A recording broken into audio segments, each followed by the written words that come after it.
बोलिए गायत्री माता की जय। आइए हम गीता चिंतन में 37 और 38 श्लोक अध्याय 2 का चिंतन करते हैं, जिसमें भगवान कहते हैं कि हे अर्जुन, व्यक्ति का वास्तविक लाभ तो धर्म पर चलने पर ही है, धर्म की बनाई मर्यादाओं का पालन करने में ही है।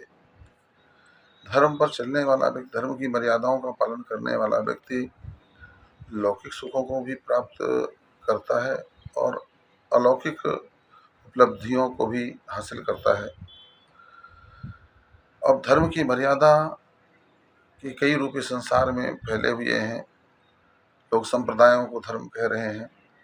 कई संप्रदाय हिंसा को बढ़ावा दे रहे हैं, खून खराबे को बढ़ावा दे रहे हैं और मार काट को बढ़ावा दे रहे हैं, मानवता को शर्मसार कर रहे हैं और उसको धर्म मान रहे हैं।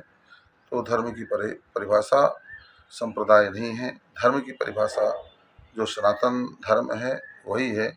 सनातन धर्म हमारा यही कहता है कि सर्वे भवन्तु सुखिनः सर्वे सन्तु निरामयाः, सभी सुखी हों, सबका कल्याण हो। इस भावना के साथ में जो धर्म माना जाता है, कर्म किया जाता है, वही धर्म के अंतर्गत आता है। अब कहेंगे आप तो फिर इसमें भी तो कौरव और पांडवों के बीच में युद्ध हुआ, तो विचारणीय यह है कि कौरव जो है अधर्म के पक्ष में है। अधर्म किसको कहते हैं? जिसके कार्यों से अनाचार, अत्याचार, व्यभिचार फैले और सारा संसार दुखी हो, एक दूसरे के अधिकारों का हनन हो, जहाँ कटुता हो, जहाँ जो है आपसी प्रेम न रह गया हो, भाईचारा न हो, मार काट के भावनाएं आ गई हों और स्वार्थ की संकीर्णता में व्यक्ति फंसा हुआ हो और स्वार्थ की संकीर्णता में फंस करके व्यक्ति नीति अनीति का ख्याल ना करके और कर्म करे, वह अधर्म के अंतर्गत आता है।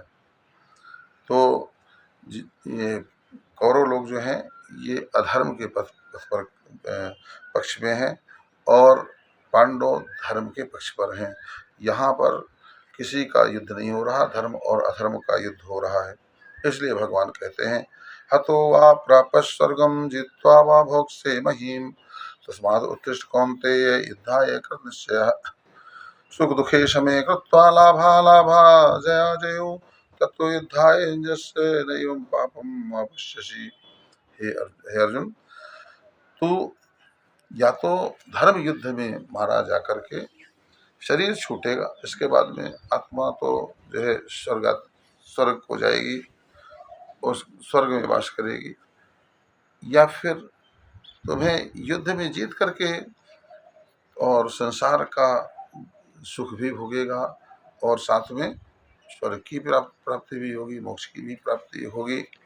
इसलिए व्यक्ति को चाहिए कि शारीरिक सुख दुख का ख्याल किए बगैर, सुख दुखे समय कृत्वा, और लाभ और हानि का विचार किए बगैर, सुख दुखे समय कृत्वा लाभा जया जय, क्या हमारी विजय होगी, क्या हमारी जय होगी, क्या हमें लाभ होगा कि हानि होगी, हमें इससे सुख दुख मिलेगा, दुख मिलेगा, इसकी चिंता किए बगैर अध्यात्म के पथ पर, धर्म के पथ पर, वैदिक मार्ग पर व्यक्ति को चलना चाहिए। शुरुआती तौर पर जब व्यक्ति आध्यात्मिक मार्ग पर चलता है तो उसको कष्ट ही उठाना पड़ता है, मगर थोड़ा सा कष्ट उठा करके, शारीरिक कष्ट उठा करके, और जब व्यक्ति आगे बढ़ता है तो उसको आत्मा आनंद की प्राप्ति होती है। बोलिए गायत्री माता की जय।